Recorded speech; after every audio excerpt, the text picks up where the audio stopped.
Hello, I'm Andy Rolls from Patient Financial Services, here today to talk to you about ICD-10 education for the Division of Cardiology.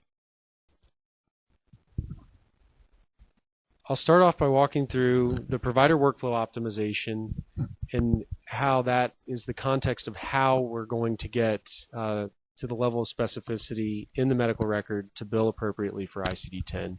I'll pass it over to Lonnie Clower, who's going to go through the education materials and some specifics about cardiology, and finish up by talking with you about the scorecard and what we'll provide in the way of metrics to monitor the success of the project. This is the overall context of how ICD-10 fits into provider optimization. So some of the things that you're familiar with since your go live is the use of the M page now, where you used to have a generic chart review. You're getting to a specialized page within the medical record that you can use for reviewing the patient's chart.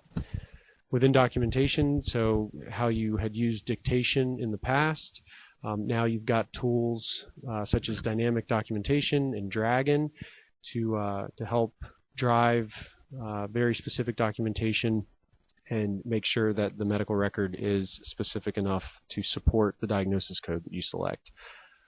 Next is getting into really the majority of what I'm going to present today, which is the use of Diagnosis Assistant, which is basically the algorithm that the provider gets to walk through to get to a specific ICD-10 code.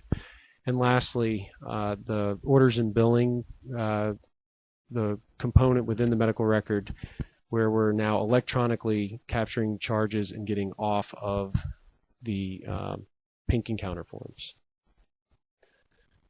So to start walking you through Diagnosis Assistant, first thing you'll notice is these exclamation points. So you get to this page either from the problem list or from the impression and plan. So as you're diagnosing the patient, you will see these exclamation points pop up alerting you that you're not meeting the level of specificity currently with what's been selected in the system. So to use asthma as an example, if you click on the exclamation point, you're launching Diagnosis Assistant, and you're prompted with a series of clinical questions that now you're clicking through the system to answer.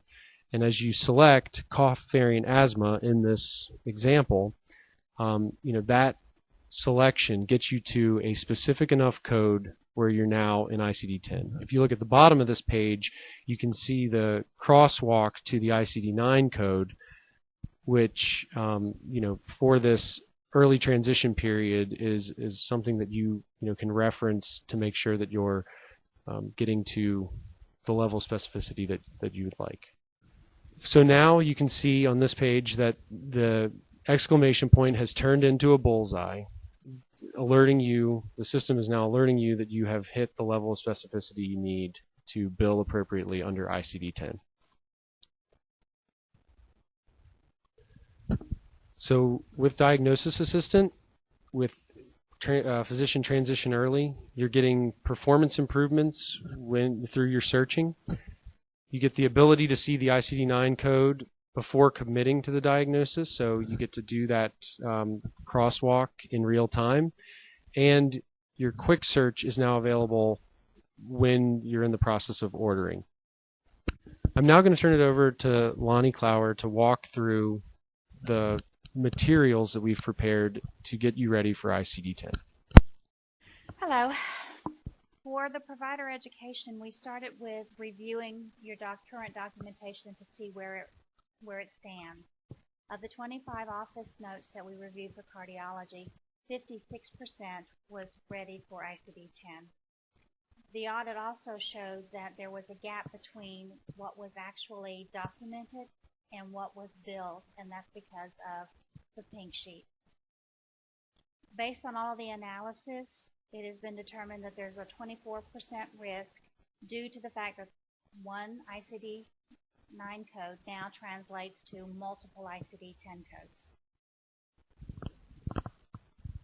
Some examples of where we need to increase our documentation is within valvular disease. You need to state whether it's rheumatic or not, and if it's congenital.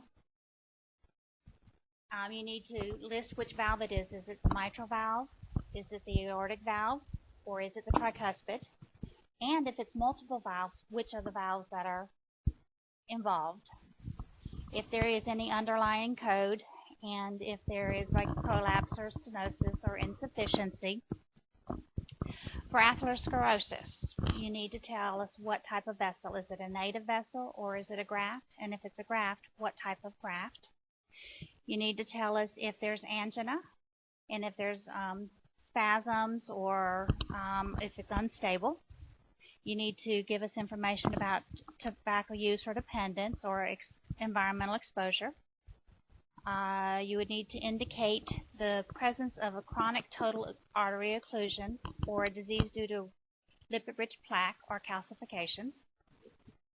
For cardiomyopathy, you would need to specify as dilated or congestive, obstructive, hypertrophic, non-obstructive, endomyocardial fibrosis due to drugs, etc.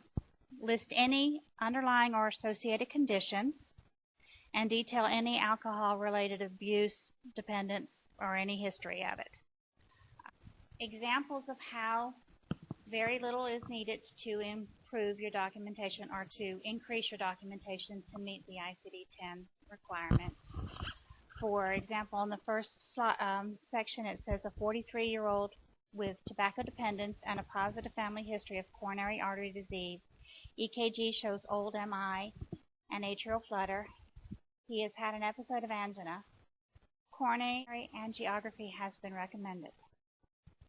So just the few words that would need to be added would be the 43-year-old with a chewing tobacco dependence, currently having withdrawal, and a positive family history of coronary artery disease.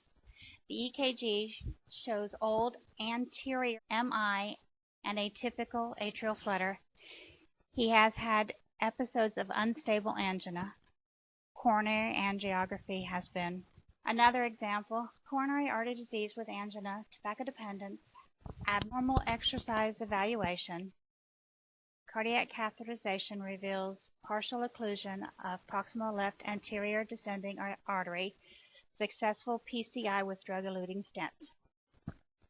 Just the addition of a few extra words, coronary artery disease with unstable angina, cigarette dependence, and an abnormal exercise evaluation. The cardiac cath reveals atherosclerotic partial occlusion of native proximal left anterior descending artery with lipid-rich plaque, successful PCI with drug-eluting stent. Just a few extra words makes all the difference. The inpatient summary evaluation was performed a little bit differently, where the outpatient was on individual reports, the inpatient was on episodes of care. 20 charts were reviewed, and they identified 50 opportunities for improvement.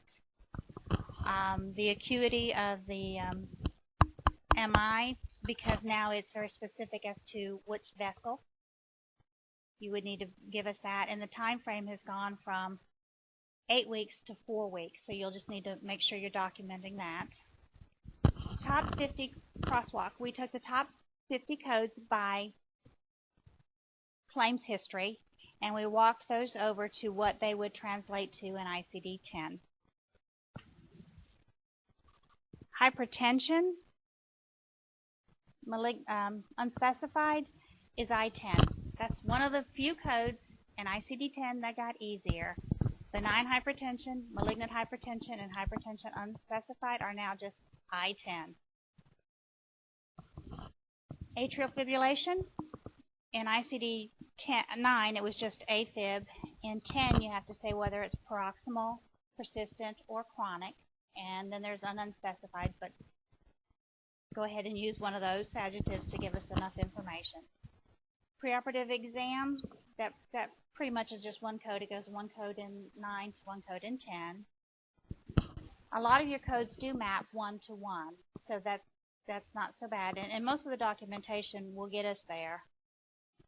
We have provided you with reference guide, and it just gives you the adverbs that we need you to provide in your documentation so that we can get to the ICD-10, or so that you're familiar with what codes you need to look for in your diagnosis assistant to get you where you need to be. As I said, for atherosclerosis, you need to say if it's a graft or not, and if it is, tell us if it's a vein or an artery or non-biological. For your valves, you have to state the valve, or if there's multiple, AFib, acute MI, non-STEMI. ICD-10 also provides for subsequent MI during the initial. So if the patient has an MI and then within that 4 weeks has another one, you would need to state if you're seeing the patient for the initial MI or for the subsequent MI. Thanks, Lonnie. So in order to monitor the success of the provider workflow optimization process, PFS will provide reports around some key performance indicators. Total RVUs, the number of encounters, and the test volume will monitor the effectiveness of the system and make sure that we're getting ICD-10 through the system and onto the claims. In addition, the ICD-10 impacts will be showing up in our claims denials and in the workflows that we have at Patient Financial Services to follow up on our claims and make sure that we turn those claims into cash. So the no activity coding and appeals workflows will be monitored very closely to ensure that we're meeting all of our metrics in the new world of ICD-10. And finally, what do we need from you out of all this? So ensure that communication is getting to all the key stakeholders. Anyone who hasn't been able to watch this video or hasn't opened up the education material that's available to them. And finally, what can you expect from us? So things like this video. The ICD-10 education material is all of the documentation that's available on the intranet page for you to consume on your time and how you would like it. The HLC modules that are available, the precise links that are there on that webpage. The reports, every 2 weeks you'll be able to see your performance and how things are trending, and a huge coder preparation initiative that's taking place within Patient Financial Services. Thank you for your time today. We hope you found value in this video, and please let your administrators know if there are any questions, and we'll be happy to work with you and with them to make sure that they're all answered. Thanks so much.